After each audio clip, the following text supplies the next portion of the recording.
rappeler à demain, même s'il a souffert, pour dire mon saut, mais ça le sens.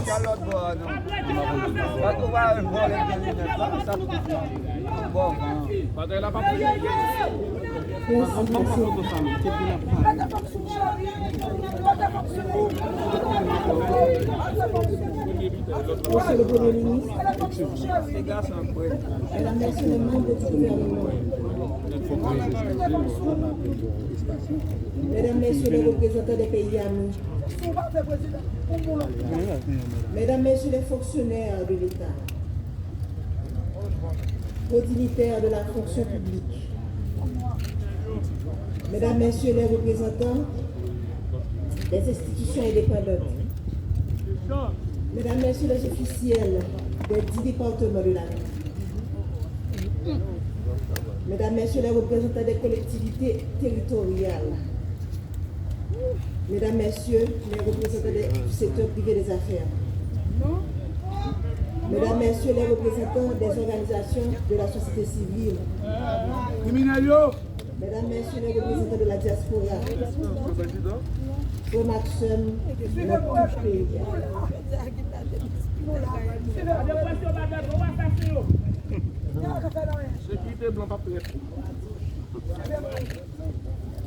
Au nom de toute la famille présidentielle, j'aimerais vous remercier du plus profond de mon cœur de votre présence parmi nous pour rendre un dernier hommage à mon mari Jovenel Moïse.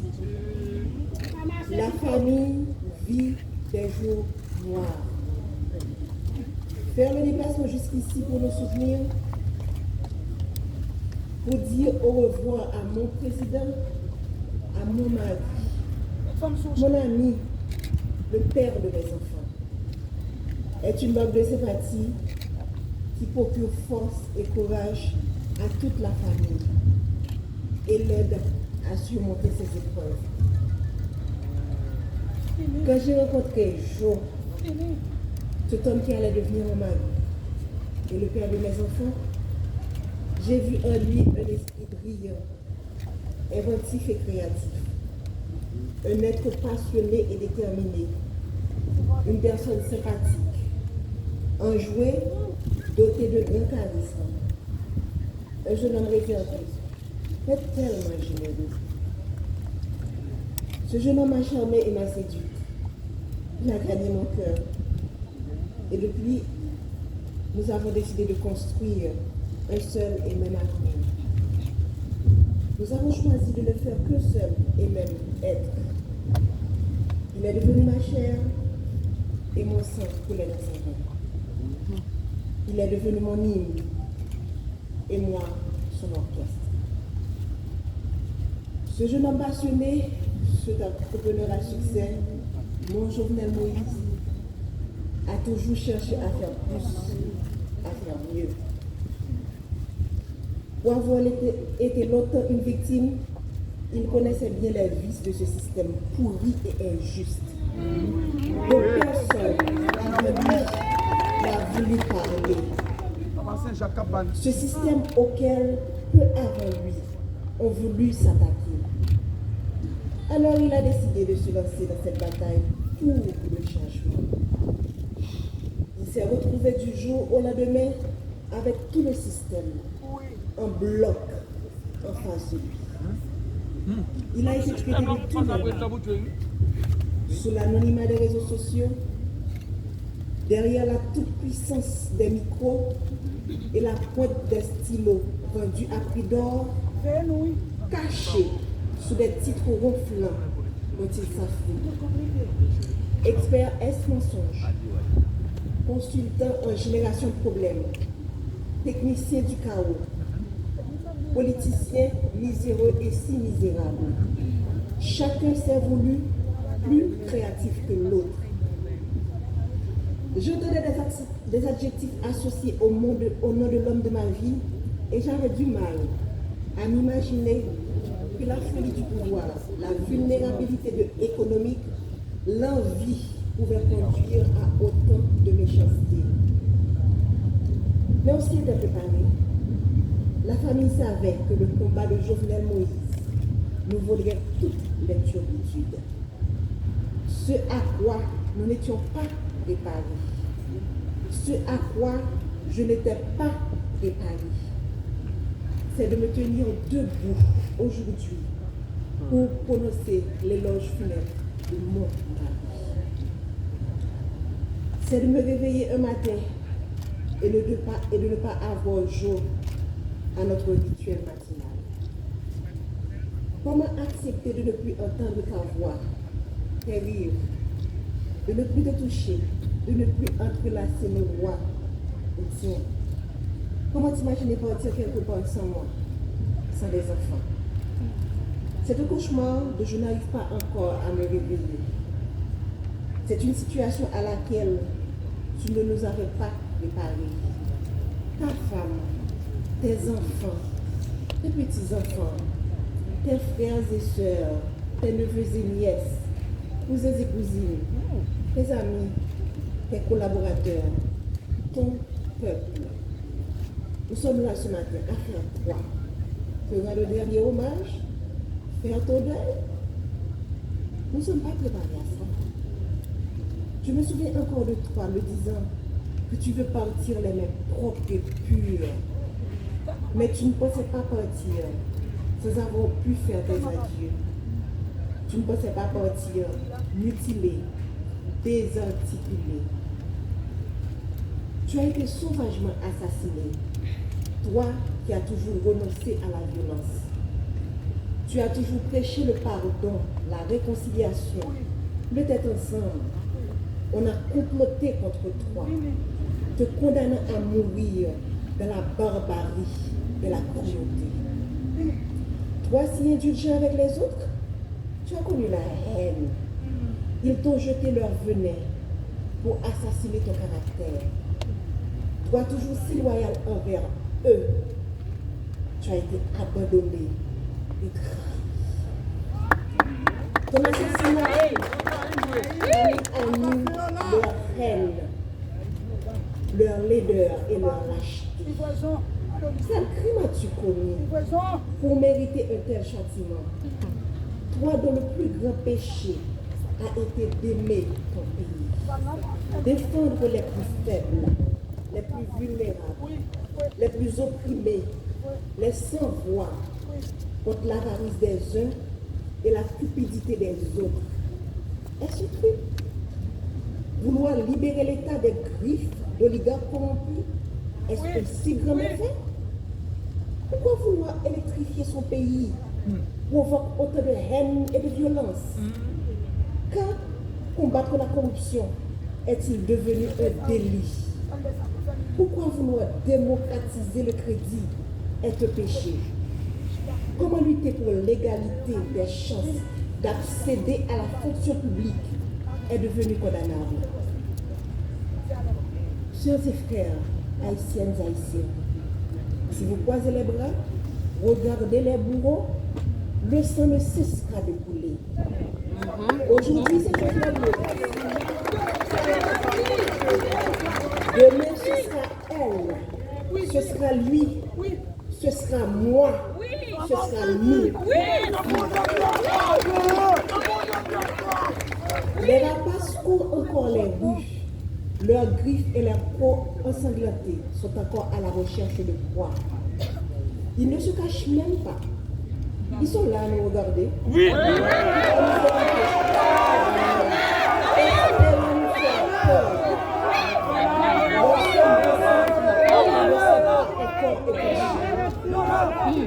Mais Jovenel nous a montré le chemin. Il nous a ouvert les yeux. Alors, ne laissez pas se verser en vain le sang de notre président. Crions justice! Crions justice! Crions justice! Nous ne voulons ni vengeance, ni violence. La violence amène la violence. Répétait souvent le Jovenel Moïse.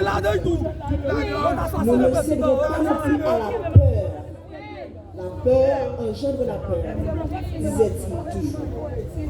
Nous allons les regarder droit dans les yeux, comme Jovenel Moïse les aurait fixés. Et nous allons leur dire, c'est assez.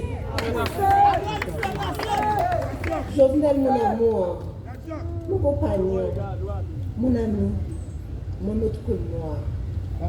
Où vais-je devenir sans toi? Comment me résoudre à vivre sans toi? Ces pleurs qui inondent mon cœur, ces larmes dans lesquelles mon âme se noie.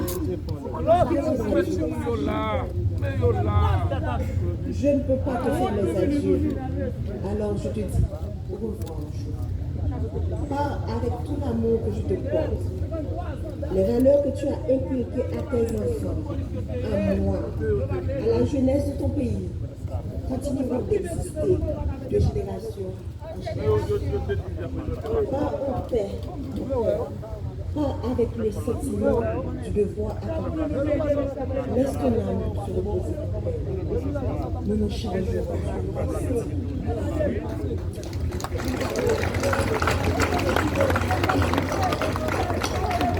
Frère Axem haïtien dans 4 pays, le diaspora, nous mettons une petite fois de famille dans le nous disons merci en présence pour nous force et courage pour nous caquer. Ils ont assassiné le président Jovenel, mais ils n'ont pas assassiné Vision. Ils n'ont pas assassiné l'idée. Ils n'ont pas assassiné le rêve de pour le pays. Nous perdons une bataille. Nous n'avons pas perdu la guerre. Nous avons beaucoup fini. Jovenel Moïse n'a pas plagué nous dans la route. Il était déjà montré nos chemins. Et il a continué à accompagner nous jusqu'à ce que nous arrivions, même si le chemin est long. Nous pouvons bien devant le cadavre autorégation. Un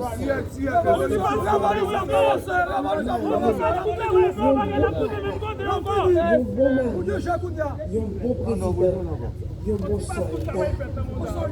Nous faisons tout le temps parler ensemble. Parce que notre tout petit pays, pour nous comprendre plus bien qui mauvais la vie, fait action nous à subir. Je dis à ma ville sur au revoir. C'est pas un peu. Nous saluons chaque monde qui vient saluer des parents de l'organisation qui tape mené en bataille, qui a pris le privilège de comprendre. Mais qui les dit que tout bagaille. Jour qui est 7 juillet, c'est un jour où le monde sans foi ni loi, paraît à toute volonté. Pour chavirer, choisir l'espoir, pour les gens qui piment mal, pour les orteils, pour les canailles. Les gens qui ont commencé à prendre l'espoir en développement, parce que route a fait de la caille, poteau a metté, courant a bail, pompe solaire a installé pour pouvoir faire grand. Jour 7 juillet, les gens ont planifié pour couper le souffle. Ça ne pas rendre compte qui mal a fait pays, qui mal a fait monde Haïti, qui mal a fait diaspora.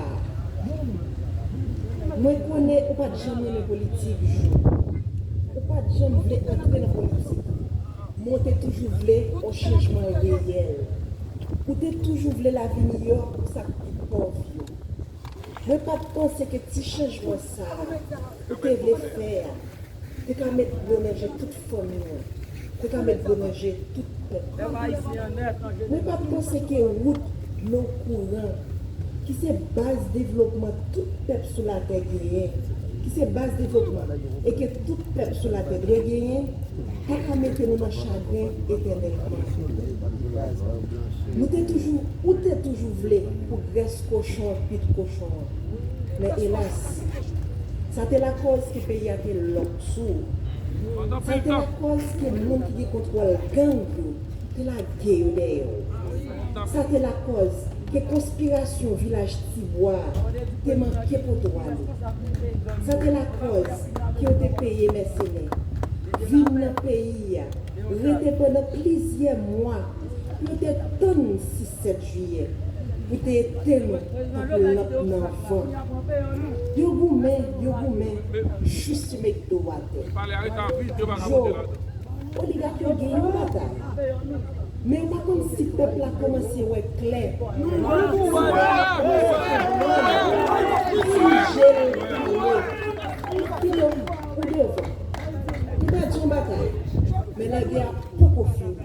Faut que nous justice pour eux.